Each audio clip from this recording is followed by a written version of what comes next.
Today on the Topping Show, Matt Walsh pulls mask off Fox News, Bud Light CEO breaks silence, Cartoon Network sneaks gender identity into cartoons, Yuengling clarifies a drag event, actress makes an abortion cake, Supreme Court sides with Jack Daniels, Tesla is offering free charging as an incentive, Disney's CFO stands down, Virgin Galactic will start their commercial flights this month, Google to add to their fashion app, and Kroger, their stock just took a little bit of a dip. All that and much, much more on the Topping Show.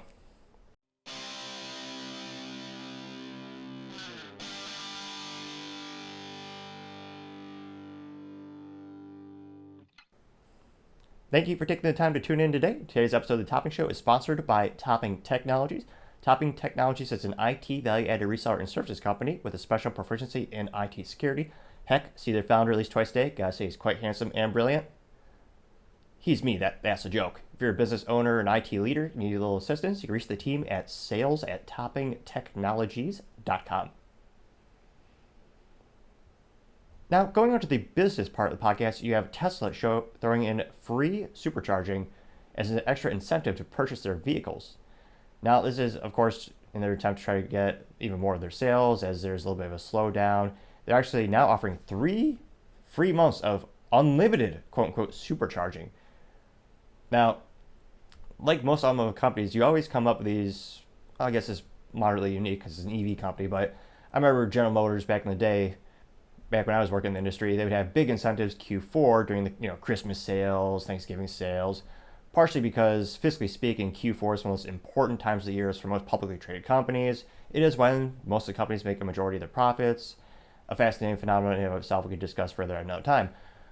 But historically, Tesla really hasn't had to do much of that in the past because they were industry-leading, premium brand. Now that the competition is starting to catch up and close that delta between the technologies, Tesla's still far ahead in my opinion. Although, still not as good as a good old-fashioned 3-pedal Porsche with a stick shift, as all cars should have. Unfortunately, that's pretty much the only supercar I can think of right now that's mass-produced that still has 3 pedals as a performance vehicle. Rest in peace, the Chevrolet Camaro. That will be now an EV performance sedan. But I digress. Now Tesla's, they're seeing a little bit more competition, so he's having this little extra incentive. Personally, I don't think it's really going to push the needle too much in terms of the extra supercharge because a lot of people go to grocery stores and movie theaters and you're getting to the point where there's a lot of those free stations where you just borrow or commandeer electricity for free. So I don't know how this is really going to help out. Now, Tesla did clarify the fast charging perk goes up to 3 years for the pricier Model S and Model X vehicles if they're delivered by June 30th. So that's a lot more of a value add than the 3 months, which makes sense. The 3 months is for their more economical vehicle, a little bit lower price point. Obviously, you don't want to lose money, unless you're the government. But it'll be interesting to see how Elon navigates this new sea as there's more and more competition, and they got to start thinking outside the box. And Elon did say, he admits it's going to decrease their profit, but he's comfortable trimming their margins in order to boost sales and production, which many traditional businesses have done for quite some time. There's a big advantage of economies of scale, which is a fancy way of saying if you produce 100 widgets versus 100,000, the price per component is much, much cheaper because you're working with your suppliers and there's traditional price breaks when you buy a massive quantity. It's a big win for all the parties involved. So it pretty much makes sense, and it sounds like they're becoming more of a traditional automotive company in business in regard to their incentives and packages. Now, other interesting business news, you have Disney's CFO stepping down. So CFO Christine McCarthy is going to step down, and you have Kevin Lansbury stepping up as the interim CFO of Disney. Now, an article in the Variety noted that McCarthy had joined Disney as a treasurer in 2000 and was up to the CFO in 2015. She emerged as an enormously influential lieutenant to Bob Iger, and she also played a big role in the shakeup last November that ended Bob Chapek's involvement as he was the last CEO. You had Bob Iger, then you had Bob Chapek, now you're back to Bob Iger. A lot of Bobs, and maybe that's just annoy fans or confuse people, but it is somewhat mildly entertaining that they were both Bob. And of course, Disney's been in a little bit of trouble with their movies crashing and burning to the ground again and again and again, and their content more and more reminiscing a photocopy of a photocopy of a photocopy. Fun little home experiment. If you do that every time you do a photocopy of a photocopy, the quality of the image just gets worse and worse and worse, which perhaps I was going to say, I don't know if I can patent this metaphor, but a pretty accurate metaphor for the current state of Disney. Again, they've been around for 100 years. They have plenty of run rate, or rather, plenty of time before they drive off the cliff, because they have the Disney Vault with a lot of intellectual property, and that'll make them money for decades. Now, they know that Kevin had been in the company for more than 3 decades, and he was hand in toe working with Christine expertly, and he served her greatly. And he says that he's going to take on a position with extreme confidence during this transition. And even Bob Iger said, yeah, there's a vote of confidence in that regard. But it'll be interesting. Why is this person stepping down? Is it because their financials are getting worse and worse and worse, and they got to get maybe creative? But you have one of the largest companies having to shake up in their C-suite. That's pretty big news, although perhaps more if you're a financial expert. I just know. I can read a profit and loss statement. And maybe a couple more things, but I digress. Now, other interesting businesses, you have Virgin Galactic starting their commercial space flight finally this June. Now, this has taken not 3, not 5, not 10, 19 years of delays because of accidents and tech challenges, which is yet another reason you don't see a lot of startups in the aerospace industry, because not only is it prohibitively expensive for upfront costs, but you're going to have to bleed a lot of money, fiscally speaking. You're going to lose a lot of money long term as you're building it up from the ground up, going over all these problems and trying to hammer it out. Now, they specified that the first commercial flight will be taking place June 27th as well as June 30th, and it's going to take members of the, and I didn't mean to laugh, or I don't mean to, but the Italian Air Force National Research Council of Italy to the edge of space, which I keep forgetting Italy has a air force or an army at all. They're really good at switching sides, historically speaking, which perhaps is a way to win the game if you just keep switching sides. But I digress. They make some good cars as long as you don't mind that they're all automatic and not really that much fun these days. Rest in peace, the 3 pedals. They will come back somehow, somewhere. Some would say they have a fiduciary responsibility, Ferrari being publicly traded, to make cars that are more profitable, more demanding, and that's what stick shifts are. People pay a premium for them because they're becoming rarer and rarer. But I digress. Other interesting tech news in the business world, you have Google. They're going to add fashion to their arsenal of apps and technological capabilities. Now, Google is going to use generative AI to help shoppers pick out clothing. It's going to be rolling out in the next couple of weeks, and Google Shopping will use the technology to let customers see how the clothes look on live models. Items, quote, try on, unquote, badge will be eligible, and U.S. shoppers will be able to try on women's tops from Everlane, Loft, H&M, and Anthropology, which Anthropology, I thought that was like medicine for hippies or homeopathic. I recognize H&M. Again, fashion is not my strong suit. I try to buy clothing once every 7 to 8 years, make it last.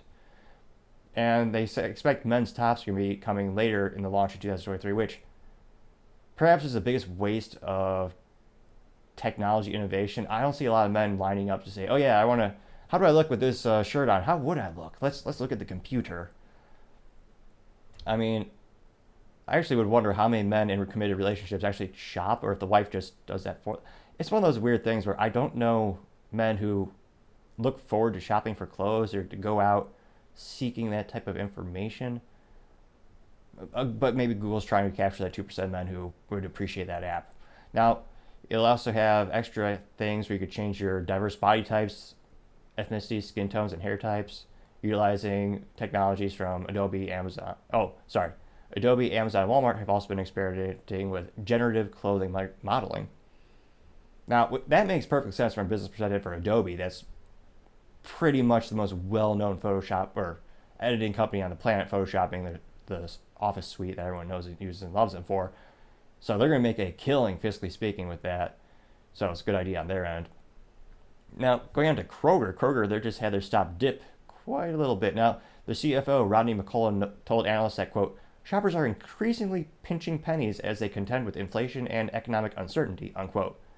Now, historically speaking, during the pandemic, when the government shut down all mom and pop shops and forced people to stay at home, their stock soared as more and more people went to that particular establishment to buy ingredients so they could actually buy their own and create their own food. and traditionally speaking, it was at a more economic price point than eating out. And during the pandemic, Kroger did so good, they were able to buy out one of the largest grocery chains in the United States. That would be Albertsons. And the valuation of that deal was about $24.6 billion, which Albertsons, I think, is more Midwest. I remember growing up, they didn't really, from my perspective, they didn't really advertise the name too much. They had a local store called Jewel Osco, a little bit of a chain. But I remember back in the day they acquired them, and the Albertsons would be a small, kind of like a little disclaimer, like, yeah, we own them kind of thing, which makes sense, keep the brand alive for the people that actually like the brands. And that transaction is also currently undergoing a comprehensive antitrust review, so we'll see if it actually makes it through. Time shall tell, but yeah, gone are the days where that grocery store was just printing money basically because they were doing so well. Time shall, again, they're not bleeding too much money yet. I don't see it as a detriment, but it's interesting to see a couple of these stocks and these investors starting to kind of wake up to the fact that times are changing.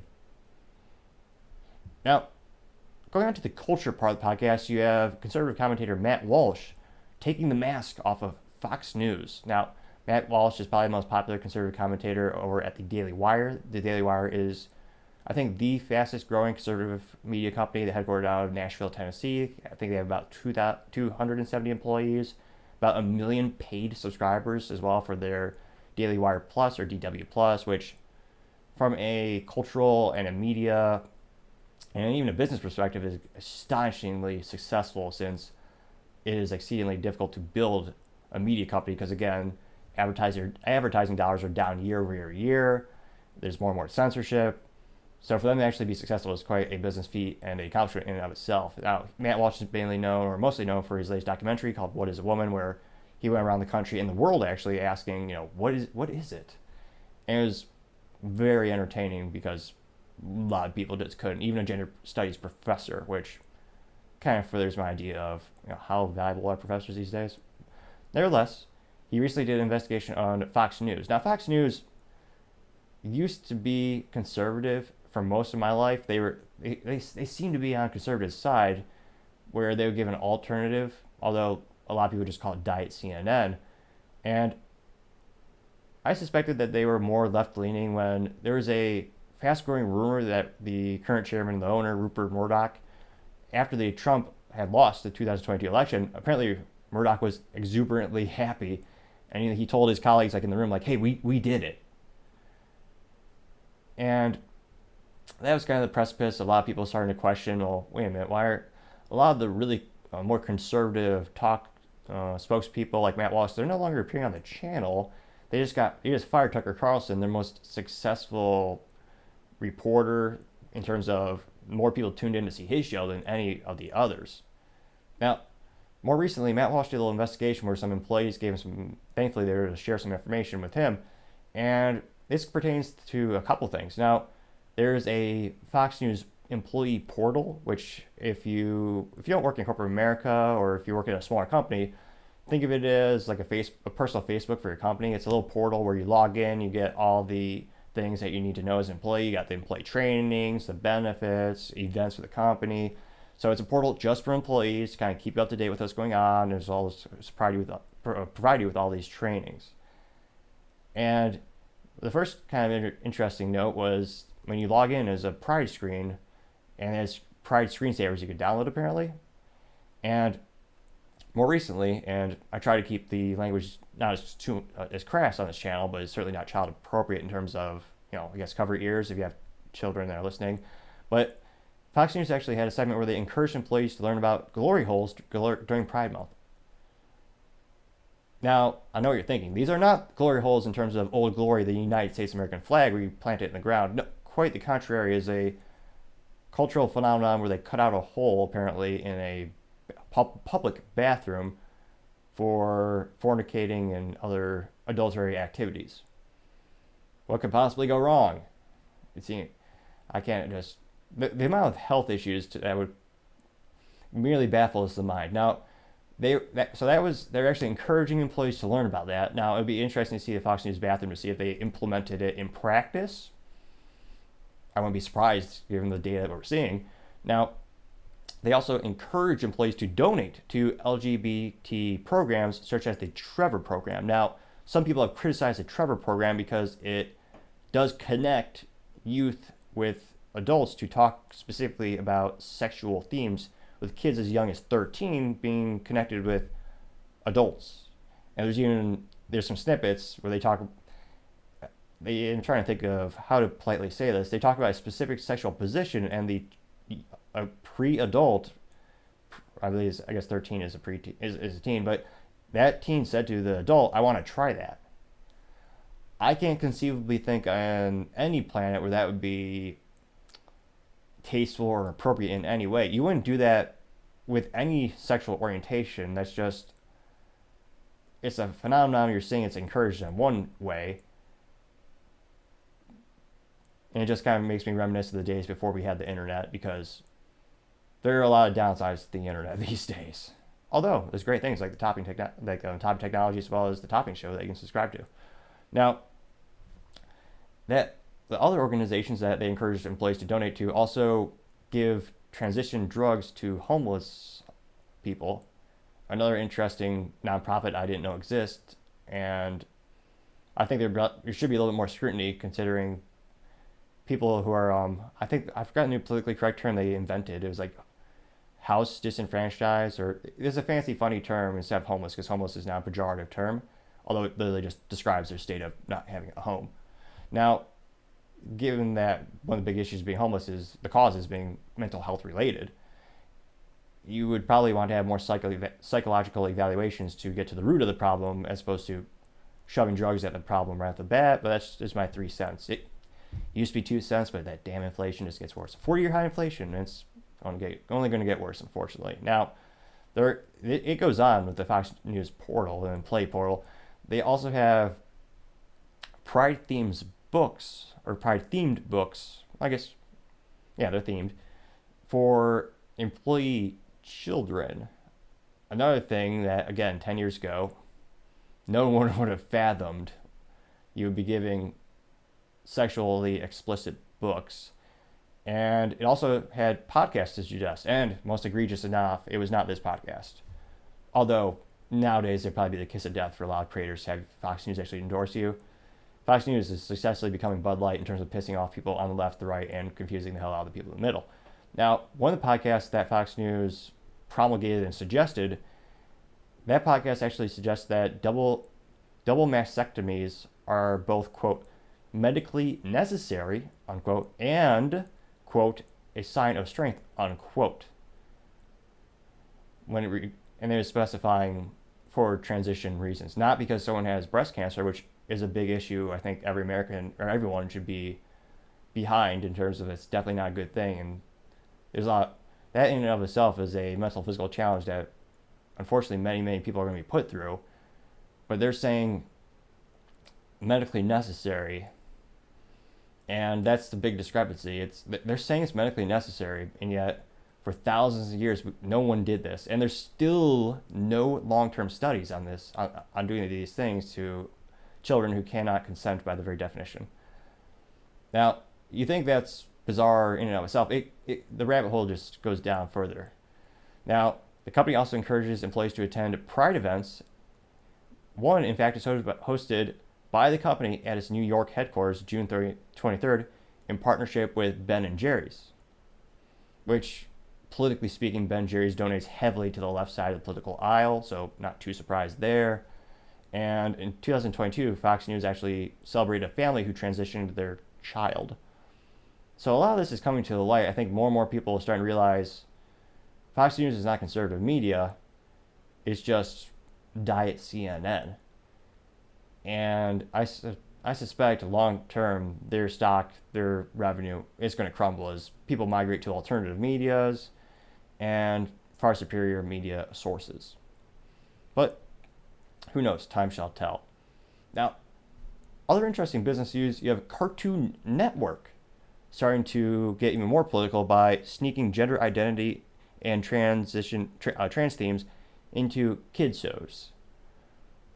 Which, remember back in the day, Cartoon Network used to just have cartoons about kids being kids? Like you had Dragon Ball Z, you had Dexter's Laboratory, and now you have shows talking about shopping off body parts for children. This is yet another good example to give your kids books and pretty much maybe not show them anything produced in the past 10, 15 years.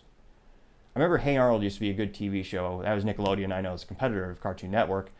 But even that show, infinitely better, actually showed you, I know these are rare words. Most Americans, you might have to use a dictionary these days. They use things like morals, values, lessons learned. I know foreign concepts beyond many can possibly comprehend, but shows like Hey Arnold were great. They actually gave you some morals, values. They taught you about a lot of things. And my, how far we have fallen. And I mean, it's one thing to have cartoons that are just brainless in terms, they just make you dumber. You don't actually learn any values. It's one thing to be completely moronic with your material, like, oh yeah, it's just fast food for your brain, which you don't get smarter, you don't learn anything. But it's getting even worse. Where now you're actually teaching things that are not appropriate for children. Now, the new show is going to be called, quote, We Baby Bears, unquote, which, because it's 2023, I have to clarify that this is actually the fuzzy animal bears, not bears in the sexual themed type of bears, which, again, you wouldn't think, but given the subject matter, kind of have to clarify that. It is, in fact, it's not a person even dressed up as a bear, which is astonishing. Now, this show called We Baby Bears, which grammatically sounds improper as well. Now, that show is going to target 6-year-olds and introduce them to they, them pronouns, which is great because kids are really smart these days. It's not like they have issues with grammar or intelligence or education. This won't confuse them at all. That's another issue. I don't know how many kids are just failing grammar school, or I don't even know if they teach grammar these days because of these issues. Now, they're going to also have 2 gender-neutral characters, a box and a parrot. Now, I find this completely abhorrent. It is to have a non-binary box or a gender-neutral box on Cartoon Network, the home of the great Aqua Teen Hunger Force, which traditionally had a masculine box. He had facial hair. He was a man. In fact, that man's name will never be forgotten. The original box on Cartoon Network is Boxy Brown. Boxy Brown, rest in peace. We went to a masculine, male Boxy Brown to now a general neutral box. The Amazon box might date this. Perhaps they might sponsor the show. Time shall surely tell. Now, the talking bear, which, again, bears don't talk, but this talking bear is going to introduce them to they, them pronouns, and they make exceptional good quiche, like the Spanish food. So I should sue. This offends me now. The boxes is the bear. Wait, what? The bear is Hispanic now? I don't think Cuba has bears. Does Mexico? That doesn't make any sense. Spanish people are not boxes. That's another moral of the story. But again, confusion seems to be the goal because, again, this is going to confuse kids. Introduce parents to some sexual themes and conversations where, again, not appropriate for their age. So the good rule of thumb is if you have a VHS tape, it's probably safe to show your, what is it, the Veggie Tales, which at the time you kind of thought they were kind of silly and ridiculous, but nowadays at least you know it's on a physical piece of media. Like, I remember it was cool because the VHS tape was actually colored. It wasn't a black VHS tape. The acting was a little subpar, but at least you know what you're getting, and there's no surprises. Like this, they claim there's going to be a little disclaimer, but it's Cartoon Network. It's supposed to just be kids' junk. Again, it's not going to make them smarter, but at least it was neutral. It wasn't pushing a political ideology. It wasn't trying to push them or groom them in say certain ways. It's just fascinating to see how far Cartoon Network has fallen. So again, rule of thumb: the moral of the story is give your kid a goddamn book so they read, they become smarter, better contributing members of society. There's a lot of great books out there, and one of the great values you can possibly buy. For most books under $20, I think. And it takes years for someone to make, and you can read it in probably a couple of days depending on your reading speed. Great value. But I digress. Perhaps this should be in the business blunder. Time shall tell. Now, other interesting culture news. You have Yuengling. They clarify their somewhat involvement with a drag show that had their name on the venue. Now, I waited a couple of days to report on this, partially because from a technology perspective, my IT company has worked with sporting teams, and I know a little bit about the background of naming rights and stuff like that. And we had a situation in which recently you had a drag show, which of course there were also children there, which again, not appropriate, just like strip clubs. And they had Yuengling as a title sponsor. Their name is on the venue. And immediately I kind of thought this is probably a venue sponsorship, not an event sponsorship. Now, you see this is a very popular thing for concerts, football stadiums, baseball stadiums, what have you. And it's a traditional agreement in which usually 1, 3, 5-year contracts or more, a manufacturer or a provider, or in this case a beer company, will say, hey, this is a cool concert stadium. We're going to give you a X amount of dollars. We put our logo on the stadium. And that way, every event you have there is kind of de facto sponsored by us. We're sponsoring the venue. And it's a little disappointing to see a lot of people immediately attack Yuengling, thinking that they'd chosen to get political, when if you look at their track record, they're trying to stay out of these electrically charged cultural issues. They just want to make beer. Again, one of the great, longest family-owned beer companies in existence in the United States. And they did finally clarify. So within about a day, they got back on the Twitter and said, hey, this was in fact a venue partnership. We give them a flat rate fee. We sponsor the venue. This was a specific event. We did not specifically actually target this event and try to sponsor a specific event. We're working with the venue so that our name is not associated with specific events, which was refreshing and inspired me to buy my first case of Yuengling beer. So when I have folks over for the podcast, they actually have something a little bit more refreshing than usual to appreciate. And I think in terms of cultural significance, you should always thank these companies, and you vote with your dollar. I know a lot of folks who they don't want to get political on Twitter or LinkedIn. They're worried about their employer prosecuting them. One of the best things you do is vote with your dollar.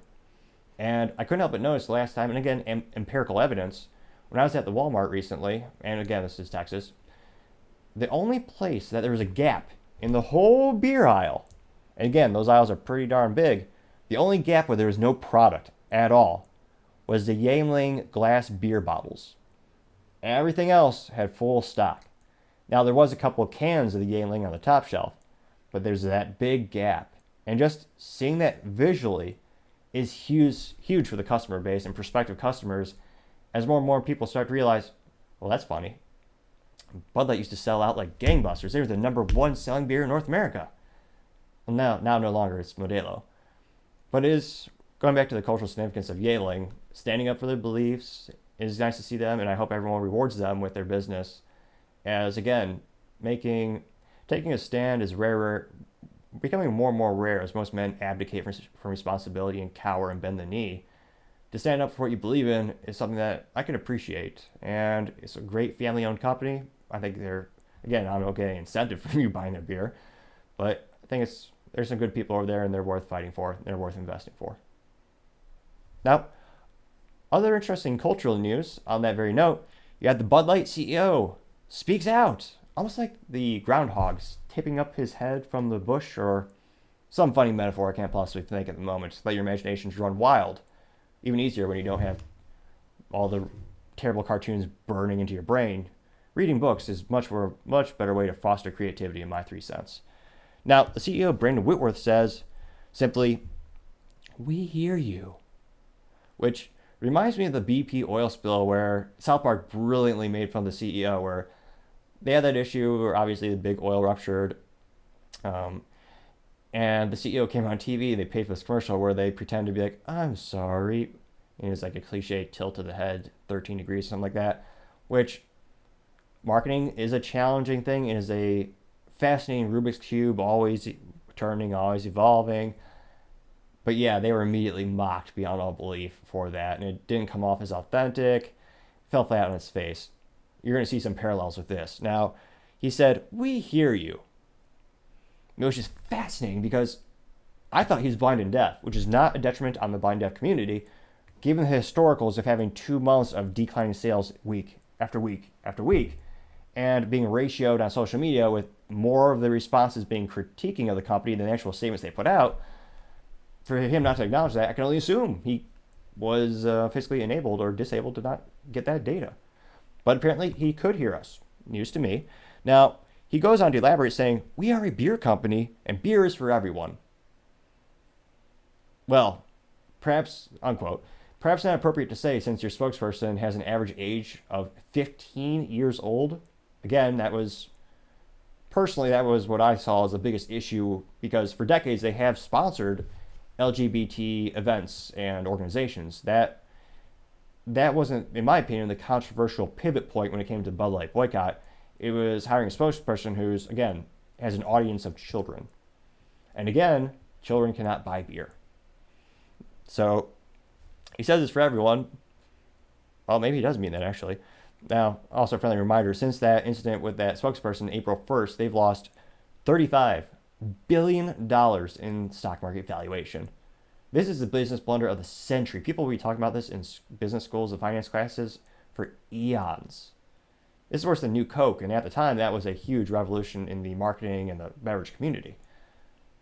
Which, now I say beverage community, it does sound kind of hilarious that there's like a club of buttoned-up guys talking about beverages, but I digress. Now, Whitworth, going back to the CEO of Anheuser-Busch, which owns Bud Light, Whitworth announced, quote, 3 important actions to move the company forward, including, quote, investing to protect the jobs of our frontline employees, unquote, and, quote, providing financial assistance to our independent wholesalers to help support their employees, unquote. Third, to all our valued customers, we hear you. Our summer advertising launches next week, and you can look forward to Bud Light reinforcing what you've always loved about our brand, that is easy to drink and enjoy, unquote. Fact check. It's piss water. It's not easy to drink. It causes probably 3 people a year die from drinking Bud Light because they choke on its abhorrent taste. No one's fact checked me yet, but it might be true. It sounds true. Kidding, obviously. Well, not obviously. You have to clarify these days. But you're starting to see this in advertising. They care about their frontline employees. That was not the issue. They are attempting to use emotionally manipulative persuasion in their advertising to say, don't you care about Johnny? Johnny works 8 hours a day, which that's a bad example. That's kind of pathetic. If I work 105 hours a week, 8 hours is nothing. But I digress. Johnny works 8 hours a day for Bud Light. He's an independent driver for Bud Light. Don't hurt Johnny. The controversy is not with Johnny. I've yet to see a big backlash of people verbally altercating with Bud Light delivery drivers. Thankfully, I think most people understand they're third-party logistics companies, they're third-party distributors. A lot of them are great family-owned businesses. The qualms are not with them. We agree. They didn't do anything. They're just delivering your product. Is a high praise to call it a product. It's Bud Light. But they're an independent company. Everyone knows that. We're not blaming them. But we're also, those people are not going to support them.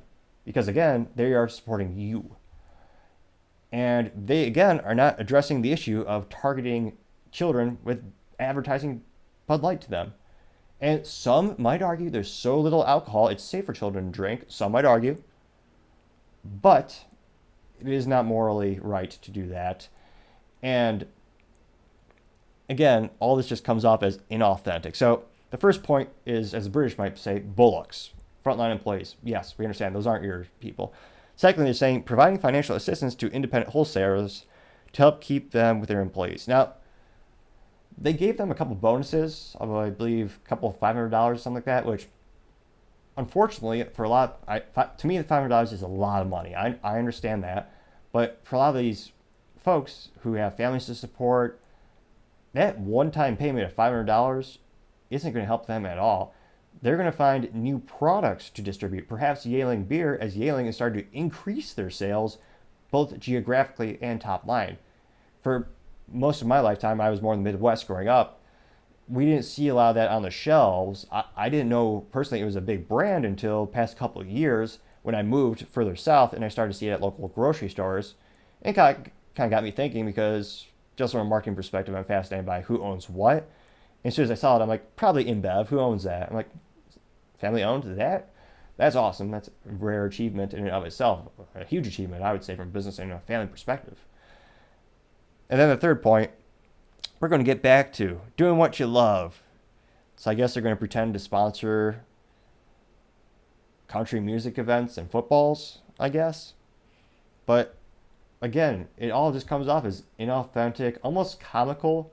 I'm still waiting. The amount of comedic material that has resulted from this is almost like charity to the comedy community. You've given them so much material.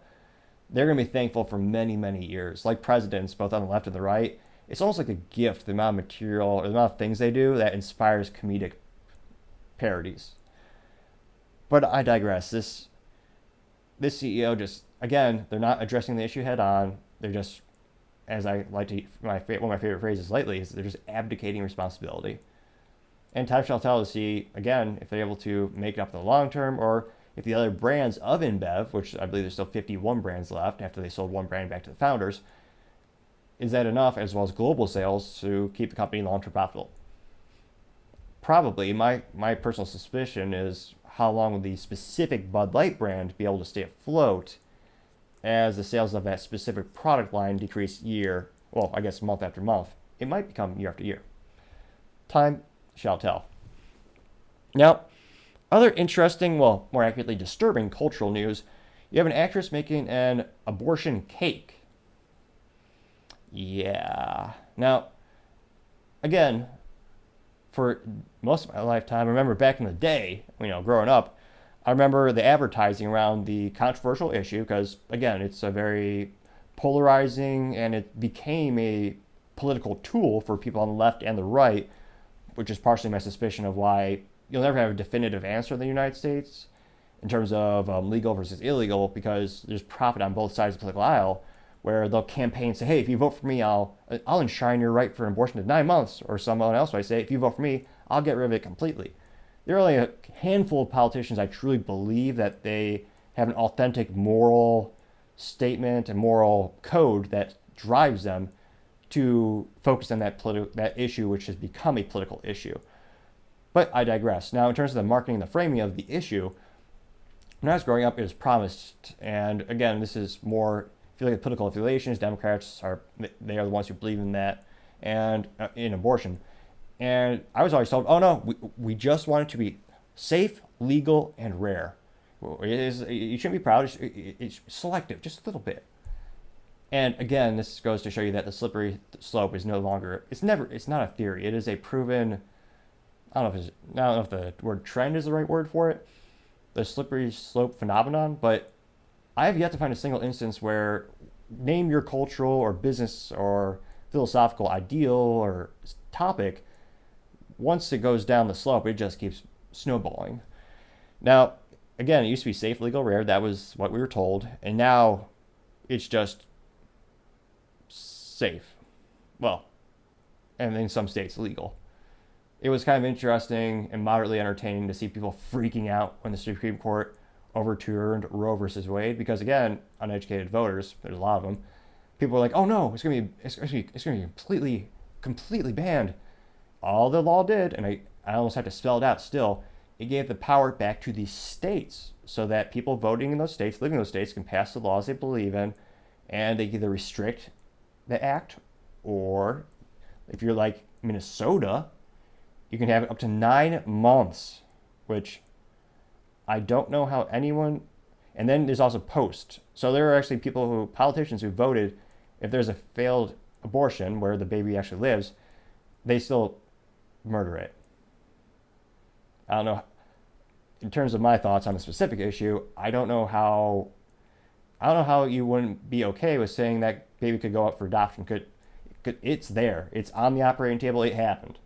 Even if you don't want it, just there are thousands of people who would love to have the opportunity to be a parent, and maybe they can't because of biological reasons, or they had some trauma where they can't physically do it. But it's one of those things where a lot of people really appreciate that opportunity, but these politicians and people vote to terminate that child. And I say child because it's there in those instances. Now, this is someone who goes by the name of Frenchie the Stallion. Now, this person is already, I'm trying to think of a nice way to say moronic, because this person is not an animal. I don't know if they're French. She might be. And that's just something that assholes use to sound smart. You mean the. I know some people want to sound smart and fancy by saying the, and there's probably 2 or 3 grammatical instances where it's correct. But yeah, this person's already an uphill battle. Frenchie, but they look American. Now, this person called Frenchie the Stallion, which this person says, I got this abortion cake for a friend because we celebrate all milestones over here. And if you don't like it, I don't care. A milestone? Who the hell think that's I can't comprehend who would think that's a accomplishment or a milestone in your life. Even if your political affiliation or your philosophy is pro-choice, why would that be something to celebrate? I don't understand that perspective at all. And I've read and researched both sides thoroughly, and I greatly enjoy the political debate and different philosophies that go back and forth. I'll never understand someone who is proud of that act.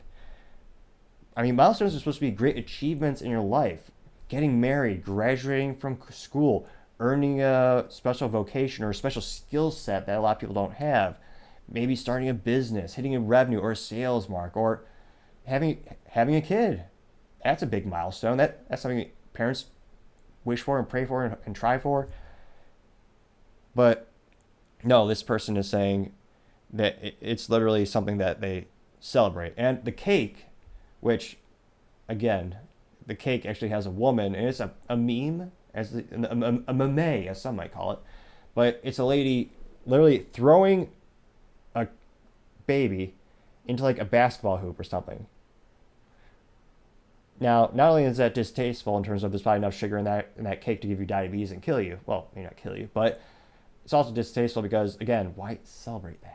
It's ridiculous. And I think this person knows they messed up because culturally speaking, they probably thought they were going to have a whole bunch of people saying, hooray, good for you, which there are many people who believe that, but they were very much ratioed on the Twitter, and they actually locked their Twitter. So I tried to do a little bit more research to learn about this individual to see if this is an outlier behavior, if they've just been a long-time sociopath or something. And now if you click on this person's Twitter, it's locked, and it says, you can't see the post unless you are a quote-unquote approved follower, which sounds exclusive. But this person only has 3,759 followers. Although, free plug, reach me at Nick Topping, NICTOPPING on the Twitter to hear more about the podcast and other fascinating things that I go about. Let's try to be here. I can't conceive of a world where I can't just get one more follower, and I think we can together. And I appreciate every one of you tuning in and taking the time to listen and follow me. But, you know, they always say sunlight is the best disinfectant, which is why I tried to do my research to learn more about her.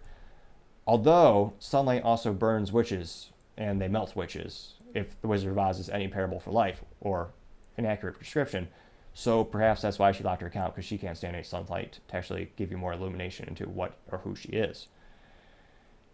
And it just shows the cultural decay of America and globally, where I also read on the TikTok, because of this incident, it is trending as people are saying, yeetus the fetus. Now, yeet is a cultural phenomenon in which I guess it means to throw something.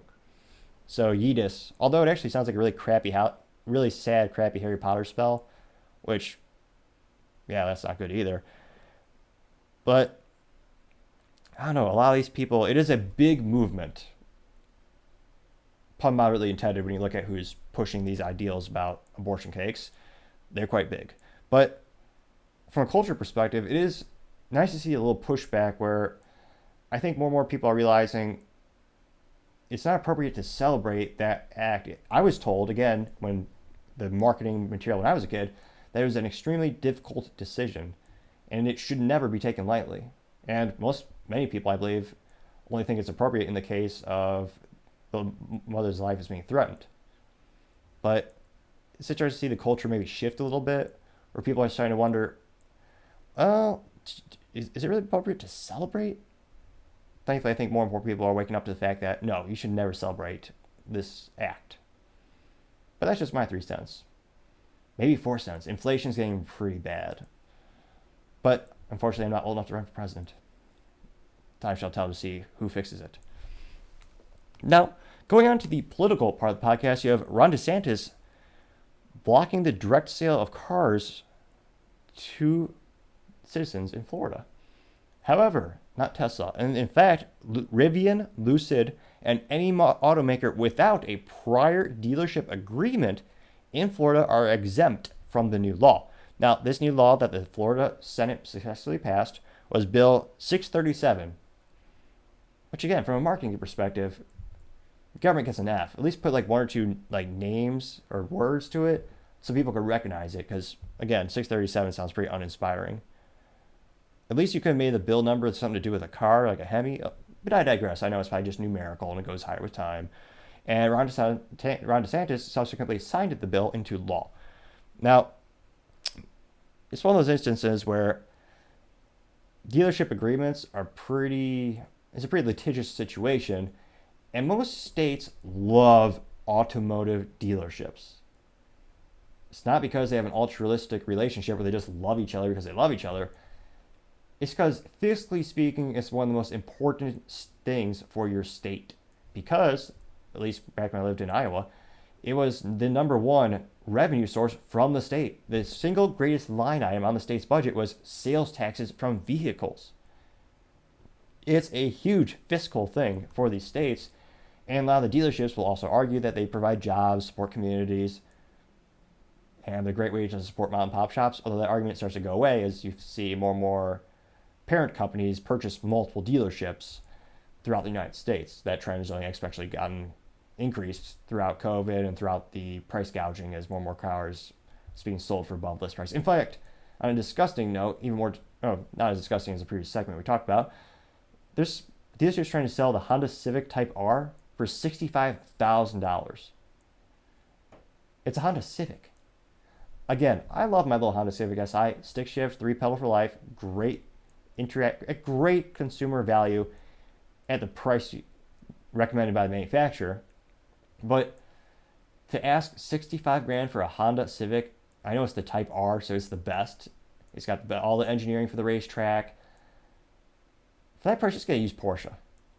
Or a used Corvette with a stick shift, as Corvettes used to all have that option back in the good old days for the C7 and before. But I digress. These dealerships make huge amounts of money for the states, and it makes sense for him to make the exemption. A lot of people are saying, well, why make an exemption for Tesla?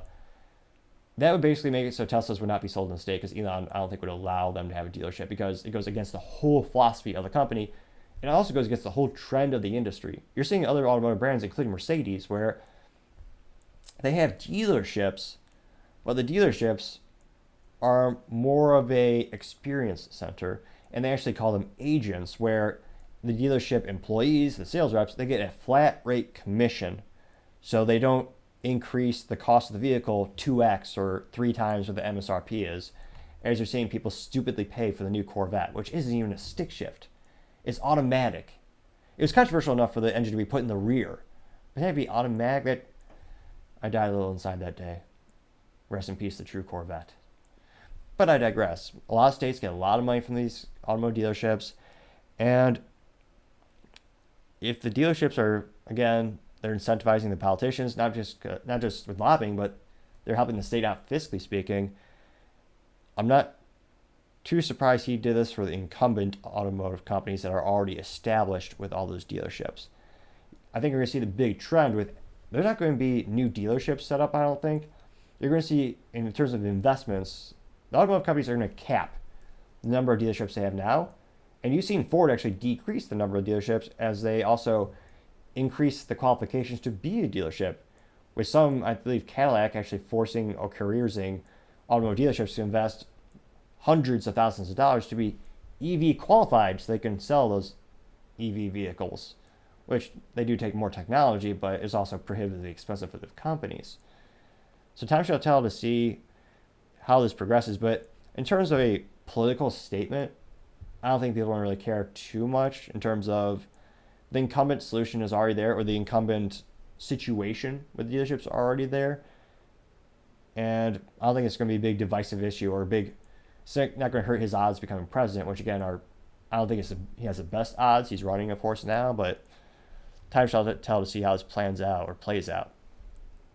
Now, other interesting political news, you have the United States Supreme Court taking on the case of Jack Daniels versus a shitty toy company. Now, this is specifically the case of Jack Daniels Properties, Inc. versus VIP Properties, LLC. Or sorry, VIP Products, LLC. Which I can only assume is for VIPs only. I couldn't afford it, probably. Now, VIP Products is a Arizona-based manufacturer and seller of new toy brands called Bad Spangles Toy since 2014. Now, part of it's for dog toys, and the company's Silly Squeakers line of chew toys that mimic liquor bottles, wine, as well as soda companies. They have something called Mountain Drool, which is a parody of Mountain Dew.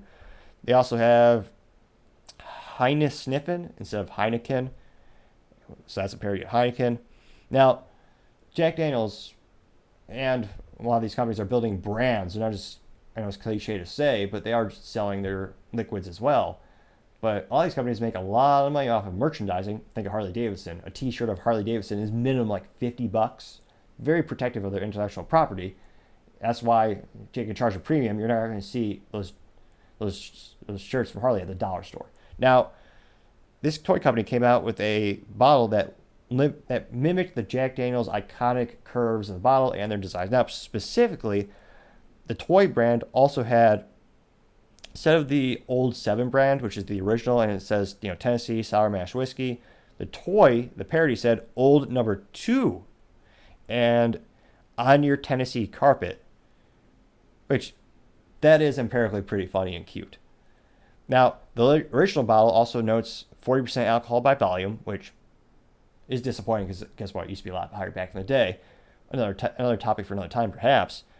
But the parody one features a dog face, and it says 43% poo by volume and 100% smelly. Now, the packaging of the toy also retailed for around $20. It did have on small print on the product, it said, this product, quote, this product is not affiliated with Jack Daniel Distillery, unquote. Now, part of me kind of suspects that's also one way to ignite the fire, where you're specifically admitting that you're pairing that parody of that specific iconic whiskey brand. You can't really make the argument where it's just generic whiskey if you're making so many direct references to the product. Now, at the center of the case is the Lanham Act, Lanham, and the country's core federal trademark law. It prohibits using a trademark in a way that is likely to cause confusion as to the origin, sponsorship, or approval of the goods. Now, a lower court ruled that the parody was accurate and they could continue selling. Supreme Court, which again kind of shows the importance of the priorities in the United States right now. With everything going on, we're talking about dog toys. Really? Well, okay, I know it does have some business significance, so gained my interest. Now, it's one of those things where I wholeheartedly agree with the Supreme Court decision in terms of Jack Daniels, in this case, they should have the business opportunity to make their own dog toy with their own intellectual property that they've invested marketing dollars for decades upon decades. And this other company was profiting off of it by making this parody. And again, it was pretty bluntly making fun of the original product. But it is interesting to see dog toys made the news today. But time shall tell to see if Jack Daniels actually makes an original product, which here's a bit, I mean, the business model has already been proven. People are buying the squeaky toy. If I was Jack Daniels, I'd definitely make a real one now. It's just, I don't know, We'll see if they actually do, though. Now, going on to the business blunder of the day, you have Taco Bell being hit by an $85,000 fine. Now, Taco Bell is a subsidiary of Yum Brands, which is a company which owns KFC, Pizza Hut, as well as Taco Bell. And the company has been ordered to pay a fine of $85,000 for gift card violations. So this specifically, Los Angeles District Attorney George Gascon announced the decision in a statement last Thursday, saying that the fast food giant was accused of refusing to honor gift cards with a value of less than $10. So let me get this straight. The city of Los Angeles will not prosecute the theft of any, pretty much, they made it a misdemeanor. They don't prosecute theft if it's under $950. They put criminals back on the streets. Their cities are literally burning.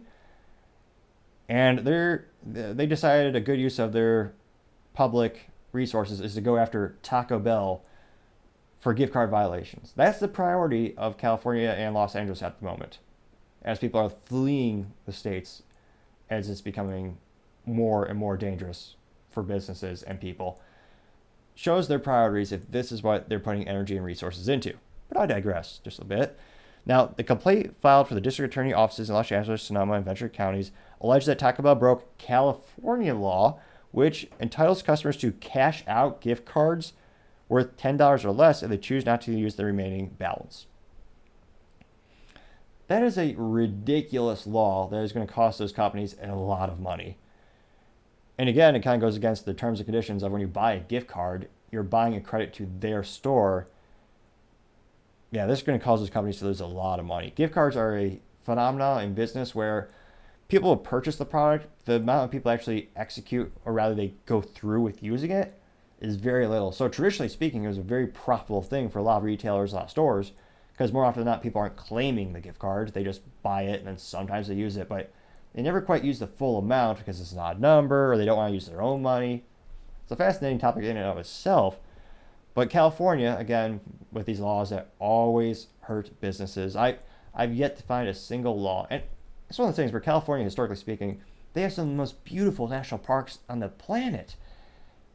And if it wasn't for the politics, it'd probably be a great place to live. I had the privilege back in the day before there's exponentially more crime and drug abuse, where I actually went there for my IT job to learn some trainings for some new technologies. And I had a great time. Thankfully, it was on someone else's dime, so I can afford to pay $60 for a plate of vegetable foods. But it's very quite beautiful at the time. Although you're not allowed to defend yourself. That's not a topic for another day. But Taco Bell, they went on to admit that they admitted no fault. And part of the settlement, the company agreed to pay $45,000 in penalties, $35,000 in investigation fees, and $10,000 to go towards the California Consumer Protection Prosecution Trust Fund, which that's just got to be thrown in someone else's pocket, because one of those things where corruption is pretty rampant. And how many I'm surprised they didn't probably say there's an acronym for that. The CCPPTF,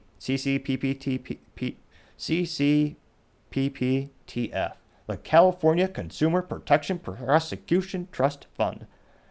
Say that 12 times. Jeez Louise.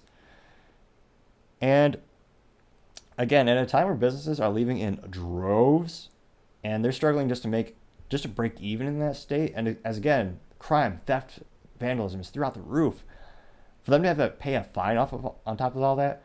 Now, some might think the business blunder is having this issue. I would say the business blunder is a few things. One, they probably should have fought that law when it was being talked about in terms of having a law that makes people cash out.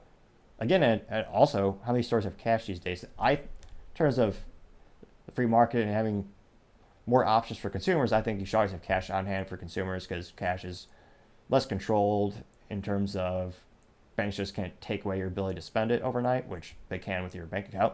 But to also have locations in places where you're making less money, we'll see if they're the newest store to leave. Time shall tell, though. Time shall tell. I want to thank you for taking the time to tune in today. It really helps me out. Don't forget to like, subscribe, and comment. Also share with your friends. Each one of those things greatly helps the channel grow and develop. And the more we can build the channel, the more we can reinvest back in the channel with exceptional content and technologies. Maybe have some picture-in-picture someday. Also, don't forget to tell your family, tell your friends, tell your coworkers. Heck, tell your enemies, tell anyone and everyone to stay safe and fight the good fight.